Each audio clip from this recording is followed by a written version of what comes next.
তাহলে ভারতবর্ষে ফেসবুক ইনস্টাগ্রামকে ব্যবসা করতে গেলে কি করতে হবে, এদের ভবিষ্যৎ কি জানতে হলে ভিডিওটা শেষ অবধি দেখ। আকাশ থেকে পড়েন তাহলে কি রাতারাতি সোশ্যাল মিডিয়া প্ল্যাটফর্ম গুলো বন্ধ হয়ে যাবে? তাহলে বলবো আকাশ থেকে পড়ার কিছু নেই। এই নিয়ে সোশ্যাল মিডিয়ায় কদিন ধরে খুব ওঠা বসা চলছে। রিপাবলিক বাংলা চ্যানেলও কমসে কম দেখাচ্ছে বিদেশের সোশ্যাল মিডিয়া আসতে হবে, এই হতে হবে। তো আজকের ভিডিওটা আমি বিস্তারিত তোমাদের সাথে আলোচনা করব, কি ঝামেলা হয়েছে, তারপরে লাস্টে কি হলো, সত্যি কি বন্ধ হয়ে যেতে পারে বা হলেও কবে হতে পারে, সবই আমি বলছি। তো রিসেন্টলি একটা ভিডিও কম বেশি সবাই ভাইরাল হয়েছে দেখতে পাচ্ছি। তো ঘটনাটা যেটা হয়েছে, প্রধানমন্ত্রী নরেন্দ্র মোদীর একটা ভিডিও ছেড়েছিল। তো সেই ভিডিওটাতে ভিউজ দিয়েছিল প্রায় 350 মিলিয়ন। ঠিক সেই সময় ভিডিওটা প্রধানমন্ত্রীর পেজ থেকে উড়ে যায়। তো সেইটা যেই না উড়ে যায়, তো সেই সময় থেকে অশান্তির সূত্রপাত। তো সেইখান থেকে অশান্তির সূত্রপাত, সেই সময় অভিযোগ করা হয় যে মেয়েটা নাকি মানে আমাদের ইন্ডিয়ার ব্যাপারে কন্ট্রোল করছে, আমাদের ইন্ডিয়া কে কি করবে সেটা নিয়ে মেয়েটার বিরুদ্ধে নানা রকম অভিযোগ করা হয় যে মেয়েটা কোন সাহসে প্রধানমন্ত্রীর পোস্ট এরকম সরিয়ে দেয়। তো প্রথমে মেয়েটা ওরা কি করে, মেয়েটা ওরা নিজেদের দোষ স্বীকার করে, বলে হ্যাঁ আমাদের ভুল হয়েছে, কিছু সার্ভারের প্রবলেমের জন্য ওটা উড়ে গেছে। এটা স্বাভাবিকভাবে অনেকের সাথেই হয়, এটা মেয়েটাতে আমরা আমাদের উপর অনেক সময় হয়েছে বা অনেকের হয়। তো কিন্তু সেই কথা ওরা শোনেনি। ওরা তখন একটা বলেছে, আমাদের কেন্দ্রীয় যারা মন্ত্রী আছে তারা একটা কথাই বলছে, না ক্ষমা চাইলে তো হবে না, তোমাদের মেন লোককে ক্ষমা চাইতে হবে, মানে মার্ক জুকারবার্গ। তো মার্ক জুকারবার্গকে তলব করা হয়। মার্ক জুকারবার্গ ভারতে হয়তো আসেনি, কিন্তু সে কোনোভাবে সে মেসেজ করে ক্ষমা চেয়েছে, ইমেল করেছে এবং সম্ভবত কোনো লাইভ ভিডিও করে এবং তার প্রতিনিধিরা ভারতবর্ষে আসে, এসে কেন্দ্রীয় যে মন্ত্রিসভা আছে তাদের সাথে বৈঠক করে। তো বৈঠকে যেটা জানা গেছে, কেন্দ্রীয় মন্ত্রীরা তার উপর বিশাল ক্ষেপে গেছে যে মেয়েটা কেন এরমভাবে এরম করলো, আমাদের প্রধানমন্ত্রীর ভিডিও কিভাবে ডিলিট হলো, এই নিয়ে নানা রকম অশান্তি টশান্তি চলছে। তো লাস্ট মেন কথা আমি তোমাদের এটাই বলতে চাইছি, তাদেরকে একটা ওয়ার্নিং দেওয়া হয়েছে, ভয়ঙ্কর ওয়ার্নিং। সেটাকে বলা হয় সেফ হারবার। সেফ হারবার তুলে নেবে ভবিষ্যতে যদি তারা এই ধরনের ভুল কাজ করে। সেফ হারবারটা কি এবার আপনারা বলুন।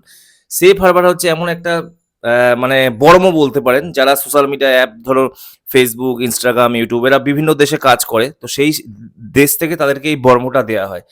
মানে সেই প্ল্যাটফর্মে ধরুন আমি একটা কোনো ক্রাইম করলাম, আমি একটা বাজে বাজে ভিডিও করলাম, তো সেই ভিডিওটার এগেনস্টে কেউ আমার বিরুদ্ধে কেস করতে পারে, কিন্তু প্ল্যাটফর্মের নামে কিছু করতে পারবে না। কিন্তু ওই সেফ হারবার যদি একবার তুলে দেয়, তখন প্ল্যাটফর্মের নামে কেস হবে। ধরো ওই প্ল্যাটফর্মে কেউ একটা অনৈতিক কাজ করলো, তখন সেই কেসটা ডাইরেক্ট গিয়ে পড়বে মেয়েটার মেন কর্তার উপর, তাকে জেল খাটতে হবে, তাকে আদালতে দৌড়াদৌড়ি করতে হবে। তো ভারতবর্ষ থেকে এটাই হুমকি দেওয়া হয়েছিল যে সেফ হারবার তুলে নেবে যদি এরপর এরকম ভুল করা হয়। তো দুই এক জায়গায় এটাও দেখাচ্ছিল যে সেফ হারবার মনে হয় তুলেও নিয়েছে, কিন্তু না, সেটা এখনো তোলেনি। সেফ হারবার যদি মেয়েটার উপর থেকে তুলে নিত, তাহলে মেয়েটার এখানে কাজ করায় চাপ হয়ে যেত। হয়তো অ্যাপটা আমাদের এখানে চলতো, কিন্তু কি হতো, এখানে যদি কেউ কোনো উল্টোপাল্টা ভিডিও বানাতো, তখন সঙ্গে সঙ্গে সেই লোকটার নামে কেস না করে ডাইরেক্ট মেয়েটার নামে কেস করতো মানুষ, আর ফেসে যেত মেয়েটা। সেফ হারবার নেই, তখন আরও করা হতো গাইডলাইন, তখন সরকার মানে বিরুদ্ধে কোনো রকম কিছু বলাই যেত না। দেখো, ফেসবুক এখনই বন্ধ হচ্ছে না, ভারত সরকার শুধু এই ফেসবুককে এই নিয়মগুলো মানতে বাধ্য করবে যে অ্যালগরিদমে পরিবর্তন আনতে হবে, কোনো ডিপ ফেক ছবি বা নানা রকম এআই কন্টেন্ট যেগুলো মিথ্যে ফেক নিউজ ছড়ায়, সেগুলো বেশি মানুষের কাছে পৌঁছানো যাবে না। যে কোনো কন্টেন্ট যদি সরকার মনে করে এটা সরাতে হবে, সেটা সঙ্গে সঙ্গে সরিয়ে ফেলতে হবে।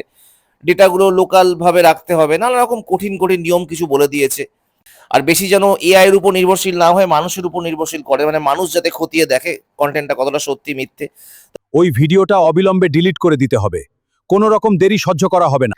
তবে লাস্টে আমি একটা কথা বলবো, অনেক মানুষেরই পোস্ট অনেকবারই উড়ে যায়, কিন্তু সেগুলো নিয়ে কোনো কথা হয় না। যেহেতু প্রধানমন্ত্রী মোদিজি দেশের প্রধান, তার পোস্ট যখন উড়ে গেল, তখন সেটা নিয়ে কতই না কত কিছু হলো। কিন্তু আমাদের সাধারণ মানুষদেরও অনেক ভালো ভালো পোস্ট মাঝে মাঝে এরকম সমস্যা করে, সেগুলো নিয়ে কে প্রশ্ন করবে। দেখো, পরিষ্কার বাংলা কথা আমি এটাই বলবো, যদি পেজ ভালো রাখতে চাও, সরকারের প্রশংসা করো, মোদিজিকে সবসময় ভালো বলো, অমিত শাহজিকে সবসময় ভালো বলো, তাহলে তোমার পেজ ঠিকঠাক থাকবে। দেখো যেহেতু সরকারে ওরা আজ সব মেনে নিতে হবে, আর বেশি প্রশ্ন করতে যেও না, তাহলে সেগুলো কখন ভিডিওগুলো চলে যাবে সেটা তুমিও বুঝতে পারবে না।